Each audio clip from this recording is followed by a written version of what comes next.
नमस्कार बच्चों, आज आपके लिए मैं कहानी लेकर के आई हूँ समझदार सईदा। यह कहानी अज़रबैजान की लोक कथा पर आधारित है। अज़रबैजान एक यूरोपियन देश है जो कि यूरोप और एशिया के मध्य स्थित है। यहीं पर एक समझदार स्त्री थी सईदा, और उसने अपने पति अम्बरीश को किस प्रकार से वहाँ के शासक के चंगुल से बचाया और स्वयं विजयी हुई और वहाँ की जनता का भी परोपकार किया। ये बहुत पुरानी बात है। एक अम्बरीश नाम का व्यापारी अपने नौकरों के साथ व्यापार करने के लिए निकला। अब वह घूमते घूमते कास्को नगर में पहुँचा। यहाँ का शासक था सफ़ीदो, बहुत ही चालाक और मक्कार, और उसने अपने यहाँ आने वाले सभी व्यापारियों के लिए नियम बना रखा था कि जो भी व्यापारी उसके राज्य में अगर व्यापार करना चाहता है तो उसको उसके साथ बैठकर शतरंज खेलनी पड़ेगी। साथ में ही एक शर्त रखी हुई थी। शासक सफ़ीदों के पास एक बिल्ली बैठी रहती थी। यदि खेल के दौरान वह बिल्ली हिल जाती थी तो व्यापारी जीत जाता था, और बिल्ली के नहीं हिलने पर शासक सफ़ीदों की जीत मानी जाती थी। और वह उस व्यापारी से सारा सामान तो ले ही लेता था, उसको बंदी भी बना लेता था, और व्यापारी के जीतने पर शासक का ही फ़ायदा होता था।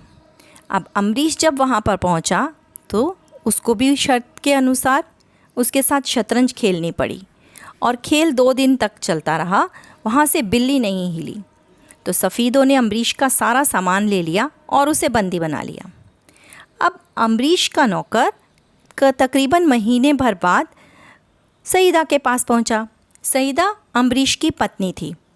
जब उसको ये सारी बात पता चली तो उसने एक योजना बनाई कि वह सफ़ीदों से बदला लेगी। उसने 2 संदूक तैयार कराए, एक में हीरे मोती रखवा लिए और दूसरे में चूहे भरवा लिए। अब वह अपने नौकरों के सहित कास्को पहुंच गई।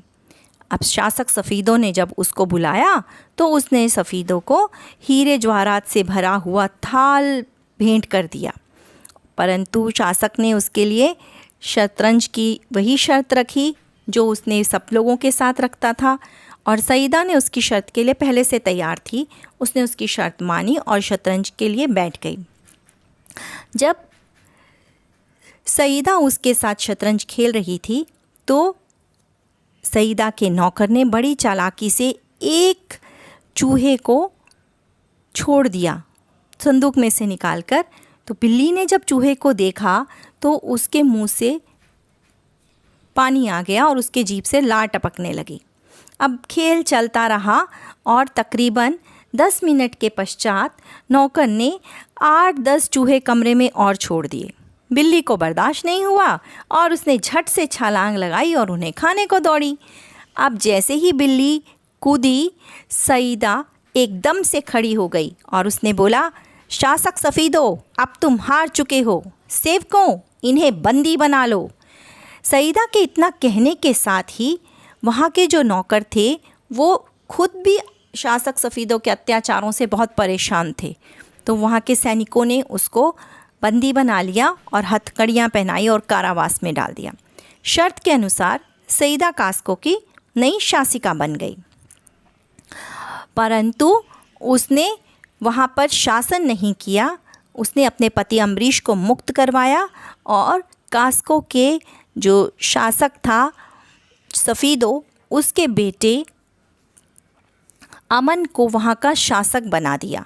और वहाँ का शासक बनाने के साथ ही उसने उसे यह भी कहा कि तुम्हें जनता की भलाई का काम करना है। और अमन ने उसको वादा किया कि मैं कास्को का शासन सच्चाई और ईमानदारी से चलाऊँगा। अमन ने सईदा और अम्बरीश को ढेर सारे उपहार देकर विदा किया और दोनों अपने अपने नगरों में बड़ी खुशी खुशी पहुंच गए। तो देखा आपने किस प्रकार सईदा ने अपनी समझदारी, सूझबूझ, धैर्य और हिम्मत के साथ अपने पति को भी आज़ाद कराया और साथ ही साथ वहाँ की जनता की भलाई का काम भी किया। तो हमारे जीवन में भी बहुत सारी विकट समस्याएं आती हैं, कठिन परिस्थितियां आती हैं।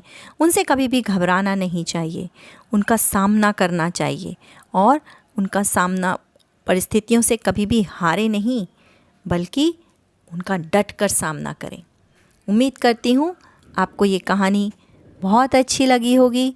यदि यह कहानी पसंद आई है तो कृपया करके यहाँ पर जो एक लाइक का बटन है, थम्स अप, उसको ज़रूर दबाइएगा तथा साथ ही साथ इसको शेयर करना मत भूलिएगा, ताकि आपके बाकी साथी भी इसको देखकर इसका लाभ उठा सकें।